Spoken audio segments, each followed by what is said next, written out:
नमस्कार। तो आपको पता है कि HP टेट के पेपर जो है अभी होने वाले हैं, स्टार्ट लगभग हो ही गए हैं। तो टेट के एग्ज़ाम में आपको हेल्प मिल जाए उसके लिए हम कुछ इंपॉर्टेंट क्वेश्चंस जो हैं वो प्रीवियस ईयर के देखेंगे, ताकि कुछ भी मिलता जुलता अगर यहाँ से पूछा जाता है तो टेट में आपको हेल्प मिल सके। ये क्वेश्चंस डेफिनेटली आपकी बाकी एग्जाम्स में भी हेल्प करने वाले हैं, जैसे कि हाई कोर्ट क्लर्क का एग्ज़ाम हो गया, कोई और एग्ज़ाम है। तो क्वेश्चन नंबर 121 से अभी हम स्टार्ट करेंगे।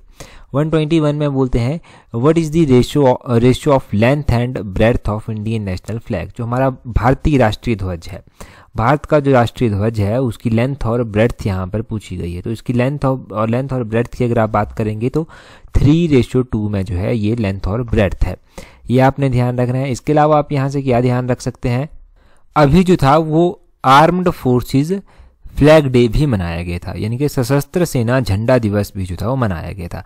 अब ये सशस्त्र सेना झंडा दिवस जो है वो कौन से दिन मनाया जाता है ये पहले जानिए। तो आर्म्ड फोर्सेस फ्लैग डे जो है 7 दिसंबर को मनाया जाता है और ये 1949 से जो है वो मनाया जा रहा है।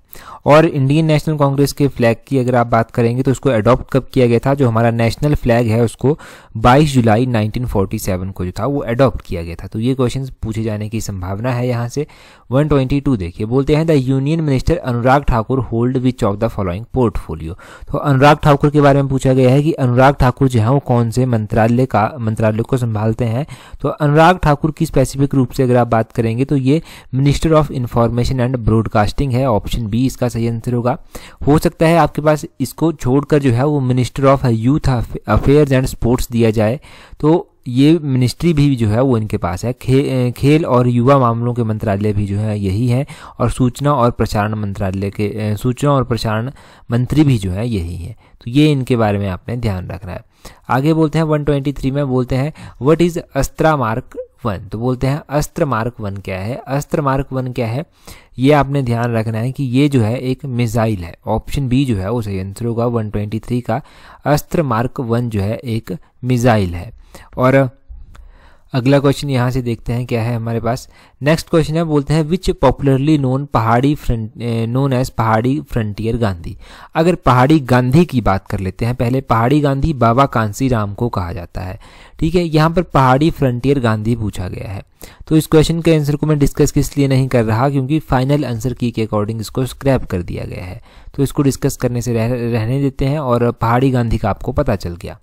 आगे बोलते हैं when was the princely state of Bilaspur merged with Himachal प्रदेश।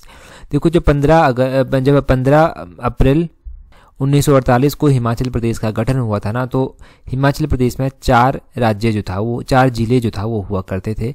बिलासपुर ने उस टाइम जो था वो यहाँ पर मर्ज होने से इनकार कर दिया था। बिलासपुर बाद में मर्ज हुआ था और बिलासपुर 1 जुलाई 1954 को जो था वो मर्ज हुआ था, और ये 5वें नंबर का जिला जो था वो हिमाचल प्रदेश का बना था। ये भी ध्यान रखना है कि कौन से नंबर का जिला बना था, ये हिमाचल प्रदेश का 5वें नंबर का जिला बना था। बिलासपुर के अंतिम राजा थे राजा आनंद चंद, उनका नाम ध्यान रखना है। इन्होंने Bilaspur past present and future किताब लिखी थी। अगला क्वेश्चन देखिए 126, बोलते हैं which sadhu saint is worshipped in Sirmaur. तो बोलते हैं कि कौन से साधु की पूजा जो है वो सिरमौर में की जाती है। तो कौन से साधु संत की पूजा जो है वो सिरमौर में की जाती है। आपको पता होना चाहिए कि सिरमौर में ऋषि जगदंगनी जो है वो पूजे जाते हैं। ऋषि जगदंगनी, ऑप्शन सी जो है वो सही आंसर है। रेणुका माता की अगर हम बात करें तो रेणुका माता का रेणुका माता का मंदिर वहाँ पर है, और रेणुका लेक भी जो है वो सिरमौर में स्थित है। रेणुका जी जो है वो विधानसभा भी है, रेणुका जी विधानसभा कॉन्स्टिट्यूएंसी भी है एक, ये भी ध्यान रखना है। साथ में आपने ध्यान रखना है कि परशुराम और रेणुका माता का रिलेशन पूछा जाता है। तो परशुराम जो था वो पुत्र थे रेणुका माता के, ये ध्यान रखना। अगले क्वेश्चन में बोलते हैं who was the founder of Sirmaur princely state. अभी हमने बलोखरा किताब डिस्कस की थी, सिरमौर डिस्ट्रिक्ट अभी रिसेंटली हमने डिस्कस किया है। तो मैंने क्या बताया है कि राजा रसालू, ऑप्शन बी सही आंसर है। राजा रसालू जो था वो क्या थे, फाउंडर थे सिरमौर प्रिंसली स्टेट के। उस पार्ट को देख लेना, अगर सिरमौर के बारे में और क्वेश्चन जानने हैं आपको तो वहाँ से काफ़ी कॉन्सेप्ट आपके क्लियर हो जाएंगे। आगे बोलते हैं when was president rule imposed in Himachal Pradesh. तो हिमाचल प्रदेश में बोलते हैं कि राष्ट्रपति शासन जो था वो कब लगा था। हिमाचल प्रदेश में राष्ट्रपति शासन की बात करें तो 1992 में जो था वो राष्ट्रपति शासन यहाँ पर लगा था। हिमाचल में जो है वो 1977 में भी जो है वो राष्ट्रपति शासन जो है लग चुका है। आपने ध्यान रखना है कि इमरजेंसी यानी कि प्रेसिडेंट रूल से रिलेटेड क्वेश्चन पूछा गया तो प्रेसिडेंट रूल से रिलेटेड आपसे आर्टिकल पूछ ले जाएगा। आर्टिकल है 356 जिसके तहत प्रेसिडेंट रूल लगता है। आर्टिकल 360 भी आपने पढ़ा होगा, इसके तहत फाइनेंशियल इमरजेंसी लगती है। फाइनेंशियल इमरजेंसी एक बार भी अभी तक नहीं लगी है इंडिया में। और आर्टिकल 352 के तहत नेशनल इमरजेंसी जो है वो लगती है। ये ध्यान रखना, ये ज़रूरी क्वेश्चंस हैं, बहुत ज़रूरी हैं टेट के लिए क्वेश्चंस, तो नोट कर लीजिए इनको। आगे बोलते हैं the famous firing episode of province of Dhami took place in, तो बोलते हैं धामी गोलीकांड एक तरह से कब हुआ था। तो डायरेक्टली जब आपसे पूछा गया है कि धामी गोलीकांड कब हुआ था तो ये 1939 में हुआ था। ऑप्शन ए सही आंसर होगा 1939। कई बार इसके लीडर पूछ लिए जाते हैं कि इसको किसने लीड किया था, तो इसको लीड किया गया था कि इसके द्वारा सीताराम इसके लीडर थे, भागमल सोहता जो था वो इसके लीडर थे। भागमल सोहता हो गए, इनका नाम ज़रूर ध्यान रखना है भागमल सोहता का कि ये इसके लीडर थे। अगला क्वेश्चन देखिए, अगले क्वेश्चन में बोलते हैं एट प्रेजेंट एजुकेशन मिनिस्टर, तो इस क्वेश्चन को तो हम रहने देते हैं क्योंकि अभी आपको पता है कि नई सरकार बनेगी जैसे तैसे करके, कैसे बनेगी वो तो पता नहीं, परंतु इस क्वेश्चन को रहने देते हैं। जब नए एजुकेशन मिनिस्टर बनेंगे तो वो क्वेश्चन इंपॉर्टेंट हो जाएगा। लास्ट गवर्नमेंट में अगर आप बात करेंगे ना कि कौन थे, तो लास्ट गवर्नमेंट में वैसे गोविंद सिंह थे। 130 जो है वो सही आंसर है। गोविंद सिंह मनाली कॉन्स्टिट्यूंसी से जो था वो जीते थे, मनाली कॉन्स्टिट्यूंसी से इस बार ये हार गए हैं, ये भी ध्यान रखना है। आगे 131 क्वेश्चन देखिए, बोलते हैं हु इन्वेडेड कांगड़ा इन 1805, तो बोलते हैं कि 1805 में कांगड़ा पर किसने आक्रमण किया था। 1805 में अगर हम कांगड़ा पर आक्रमण की बात करें तो ये अमर सिंह थापा के द्वारा किया गया था। अमर सिंह थापा ने 1805 में कांगड़ा पर आक्रमण किया। कांगड़ा पर और भी टाइम में जो था वो आक्रमण होते गए। अब कांगड़ा में जो आक्रमण हुए उनकी लिस्ट किस तरह से है, क्योंकि ये भी एक डेफिनेटली क्वेश्चन बनेगा किसी न किसी टेट में। कांगड़ा पर 1009 ईस्वी में जो अटैक हुआ था, 1009 में जो था महमूद गजनवी ने आक्रमण किया था। 1337 में आक्रमण हुआ, ये मोहम्मद बिन तुगलक के द्वारा कांगड़ा को कैप्चर किया गया था।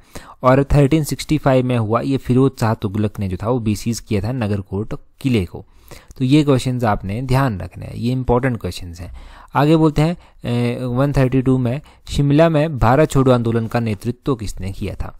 देखो शिमला में भारत छोड़ो आंदोलन का नेतृत्व जो किया गया था वो किया गया था अमृत कौर के द्वारा। पूरा नाम था इनका राजकुमारी अमृत कौर। ऑप्शन बी जो है वो सही आंसर होगा 132 का। क्वेश्चन पूछ लिया जाता है कि क्विट इंडिया मूवमेंट भारत छोड़ो आंदोलन कब शुरू हुआ था। 1942 में जो था वो शुरू हुआ था। तो ये भी क्वेश्चन बनने की संभावना है। डेफिनेटली ये क्वेश्चंस क्लर्क हाई कोर्ट के लिए भी इंपॉर्टेंट है, इस तरह के क्वेश्चंस, और पूछे जाएंगे वहाँ पर। अगर तैयारी कर रहे हैं और टेस्ट सीरीज प्रैक्टिस करना चाहते हैं ना हाई कोर्ट क्लर्क की, तो नीचे डिस्क्रिप्शन बॉक्स में लिंक मैंने दे दिया है, वहाँ से प्रैक्टिस कर सकते हैं। 133 देखिए, बोलते हैं Chandratal lake is located in which district of Himachal Pradesh. Chandratal Surajtal झीलें जो हैं वो लाहौल स्पीति में है। लाहौल स्पीति में दीपक ताल झील भी है, लाहौल स्पीति में यूनामसो झील भी स्थित है। ये लाहौल स्पीति की लेक्स आप ध्यान रखिए, सिर्फ हम लाहौल स्पीति ही कवर कर रहे हैं अभी। अगला क्वेश्चन देखिए, बोलते हैं famous Shoolini Devi temple is located at, तो प्रसिद्ध माता सुलिनी देवी का मंदिर डिस्ट्रिक्ट सोलन में है। ऑप्शन डी सही आंसर है। अब सोलन में सुलिनी माता का मंदिर स्थित है। सोलन में जो है वो कितनी विधानसभा की सीट्स आती हैं। सोलन में आपने ध्यान रखना है कि 5 जो हैं वो विधानसभा की सीट्स आती हैं, ये ज़रूर ध्यान रखिएगा। अगर हम कुल्लू की बात कर लें यहाँ से, तो कुल्लू में 4 विधानसभा की सीट्स आती हैं। चंबा की बात कर लें कि चंबा में कितनी आती हैं, चंबा में 5 विधानसभा की सीट्स आती हैं। और शिमला में कितनी आती हैं, तो शिमला में आपको पता है कि शिमला में 8 विधानसभा की सीट्स जो हैं वो आती हैं। सबसे ज़्यादा कहीं से आती हैं तो कांगड़ा से 15 आती हैं, उसके बाद मंडी से 10 आती हैं, ये ध्यान रखना है। अगला क्वेश्चन देखिए, अगले क्वेश्चन में बोलते हैं Milkha Singh is known as, तो मिल्खा सिंह को किस नाम से जाना जाता है। मिल्खा सिंह को किस नाम से जाना जाना चाहिए। देखो आप आइडिया लगा सकते हैं कि उनको फ्लाइंग सिख कहा जाता था। ऑप्शन बी सही आंसर है, फ्लाइंग सिख के नाम से उनको जाना जाता था। पंजाब केसरी ऑप्शन में दिया गया है, तो लाला लाजपत राय को पंजाब केसरी के नाम से जाना जाता था। और रुस्तमे हिंद किसको कहा जाता है, तो रुस्तमे हिंद जो है वो किसको कहा जाता है, दारा सिंह को जो है वो रुस्तमे हिंद के नाम से भी जाना जाता था। 136 देखिए, बोलते हैं the first month of Shaka era is, तो शाका ईरा जो था वो कनिष्क के द्वारा स्टार्ट किया गया था। और शाका ईरा का जो पहला महीना होता है वो चैत्र होता है। लास्ट महीना कौन होता है, चलिए आप ही कमेंट करके बता दीजिए, आपको ये काम बन जाता है। 137 में बोलते हैं who is the present chairman of ISRO, तो इसरो के प्रेजेंट टाइम में चेयरमैन पूछे गए हैं। एस सोमनाथ जो है वो इसरो के प्रेजेंट टाइम में चेयरमैन है, ये ध्यान रखिए। नए जो हैं वो चीफ जस्टिस बने हैं इंडिया के, तो वो उनका नाम क्या है, DY चंद्रचूड़, आपने नाम भी ध्यान रखना है, ये आप ध्यान रखिए। आगे बोलते हैं 138 में बोलते हैं Bhabha atomic research centre is located at, तो बोलते हैं कि ये जो भाभा रिसर्च एटॉमिक स्टेशन है ये कहाँ पर स्थित है, ये स्थित है आपके मुंबई में। 138 का जो है वो ऑप्शन डी जो है वो सही आंसर हो जाएगा।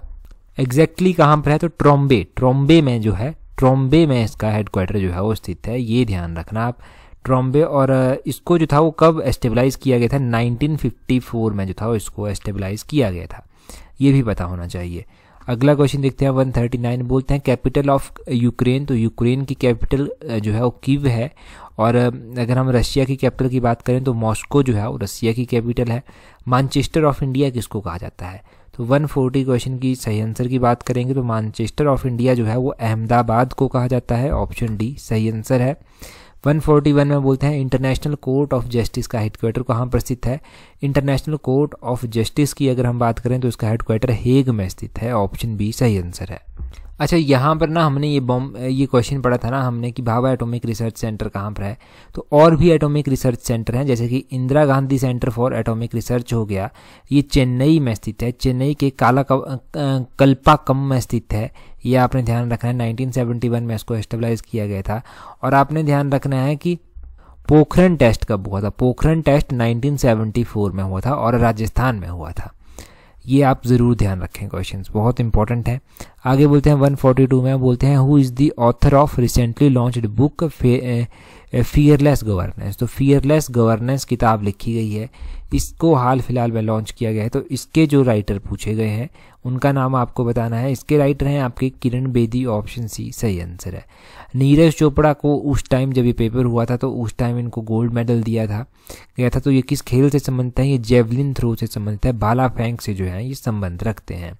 144 में बोलते हैं what is the name of capital of Vijayanagar empire, पिछले कल ही हमने हिस्ट्री के सेक्शन में पढ़ा है, ऑप्शन ए सही आंसर है हम्पी। क्वेश्चन हमने क्या पढ़ा था, क्वेश्चन हमने पढ़ा था कि विजयनगर एम्पायर के जो रिमेन्स मिलते हैं, अवशिष्ट मिलते हैं, वो कहाँ पर मिलते हैं, तो वो हम्पी में मिलते हैं। मैंने आपको बताया भी था उस टाइम कि हम्पी जो है वो विजयनगर एम्पायर की कैपिटल रह चुकी है। आगे बोलते हैं the original teaching of Mahavira are contained in which of the text, तो बोलते हैं कि महावीर की जो मूल शिक्षाएं हैं वो किस ग्रंथ में जो है वो संग्रहित हैं, तो किस ग्रंथ में संग्रहित है, ये पूर्वाज में संग्रहित है। 145 का ऑप्शन बी पूर्वाज जो है वो सही आंसर हो जाएगा।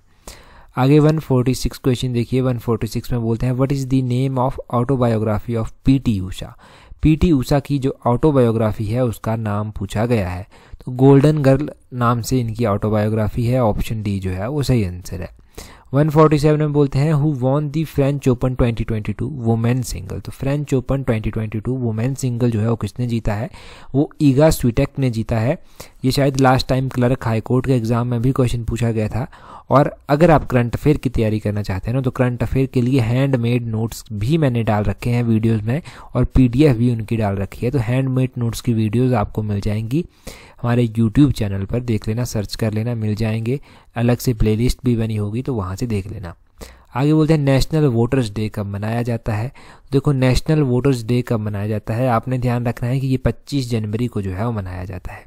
हिमाचल में तो अभी इलेक्शन भी हुए थे, तो नेशनल वोटर्स डे ये क्वेश्चन बहुत ज़रूरी बनता है। इसके अलावा ऑप्शन में 24 जनवरी दिया गया है, 24 जनवरी को नेशनल गर्ल चाइल्ड डे मनाया जाता है, बहुत इंपॉर्टेंट डे है, नोट कर लीजिए अभी, बहुत इंपॉर्टेंट है डे।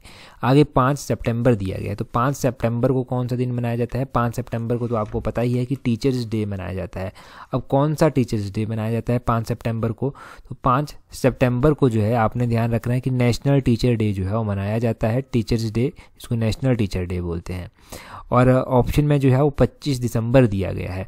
मैं क्यों बता रहा हूँ कि नेशनल टीचर डे 5 दिसंबर को मनाया जाता है, क्योंकि 5 अक्टूबर को वर्ल्ड टीचर डे मनाया जाता है। 25 दिसंबर की बात करें तो 25 दिसंबर को जो है वो गुड गवर्नेंस डे जो है वो मनाया जाता है। तो ये हो गए इंपॉर्टेंस डे। अगला क्वेश्चन देखिए 49 नंबर क्वेश्चन, बोलते हैं who was the political Guru of Mahatma Gandhi, Mahatma Gandhi के पॉलिटिकल गुरु पूछे गए हैं। महात्मा गांधी के पॉलिटिकल गुरु का नाम आप अच्छी तरह से जानते हैं कि गोपाल कृष्ण गोखले थे, ऑप्शन सी जो है वो सही आंसर है। गोपाल कृष्ण गोखले थे उस टाइम महात्मा गांधी के पॉलिटिकल गुरु। और 150 क्वेश्चन देखिए, बोलते हैं what was the name of operation carried by the government of India to safely bring back Indians from the Ukraine. तो बोलते हैं कि युद्धग्रस्त यूक्रेन से भारतीयों को सुरक्षित वापस लाने के लिए भारत सरकार के द्वारा कौन सा ऑपरेशन चलाया गया था? तो ऑपरेशन गंगा करके एक ऑपरेशन चलाया गया था। ऑप्शन सी सही आंसर है, ये ऑपरेशन गंगा बहुत इंपॉर्टेंट है एग्जाम के लिए। और यहाँ से ना मैं आपको कुछ इंपॉर्टेंट ट्रॉफीज़ के नेम बता देता हूँ, कुछ इंपॉर्टेंट ट्रॉफीज़ जो अलग अलग गेम से जुड़ी हुई हैं। जैसे कि दुलीप ट्रॉफी हो गया, ये क्रिकेट से जुड़ी हुई है। आगा खां कप हो गया, आगा खां कप जो है वो हॉकी से जुड़ा हुआ है। नेहरू ट्रॉफी हो गया, ये भी एग्ज़ाम में बहुत पहले पूछी गई है, ये भी हॉकी से जुड़ी हुई है नेहरू ट्रॉफी, ये आपने ध्यान रखना है। एक विलिंगडन ट्रॉफी हो गया, विलिंगडन ट्रॉफी रोइंग से जुड़ी हुई है। और ईरानी ट्रॉफी हो गया, ईरानी ट्रॉफी जो है वो क्रिकेट से जुड़ी हुई है। बीसी रॉय ट्रॉफी हो गया, या फिर बीसी रॉय ट्रॉफी जो है वो फुटबॉल के साथ जुड़ी हुई है। और ध्यानचंद ट्रॉफी हॉकी के साथ जुड़ी हुई है। तो अब आपको ये सारे याद रहने चाहिए ट्रॉफीज़, क्योंकि बहुत इंपॉर्टेंट हो जाती हैं जब ये आपके पेपर की बात की जाती है। सबसे इंपॉर्टेंट टेलीग्राम देख लीजिए, टेलीग्राम पर आप कैसे हमारे साथ जुड़ सकते हैं। टेलीग्राम पर जुड़ने के लिए टेलीग्राम ओपन करना, वहाँ से सर्च करना इस तरह से @allexam31, आपको हमारा टेलीग्राम चैनल जो है वो मिल जाएगा। टेलीग्राम पर जुड़ जाइए, आने वाली हर एक इंपॉर्टेंट अपडेट हम आपको टेलीग्राम पर टाइम टू टाइम देते रहते हैं। अगर आप तैयारी कर रहे हैं HP हाई कोर्ट क्लर्क की, तो उसके लिए आप टेस्ट सीरीज जो है वो अवेल कर सकते हैं, जिसका लिंक नीचे डिस्क्रिप्शन बॉक्स और कमेंट बॉक्स में आपको मिल जाएगा। टोटल टेस्ट इसमें 10 प्रोवाइड करवाए गए हैं, और इंस्टेंटली अभी जब स्टार्टिंग में लॉन्च की गई है तो 20% डिस्काउंट के साथ आपको ये मिल जाएगी। तो आप इजीली अवेल कर सकते हैं। Link comment box, description box, Telegram सभी पर आपको मिल जाएगा। टेलीग्राम पर ज्वाइन करने के लिए अपना टेलीग्राम ओपन करना, वहाँ से इस तरह से सर्च करना @allexam31, टेलीग्राम चैनल भी मिल जाएगा और टेस्ट सीरीज को आप अवेल कर सकते हैं 20% डिस्काउंट के साथ। That's all, thank you very much for watching and listening it very patiently.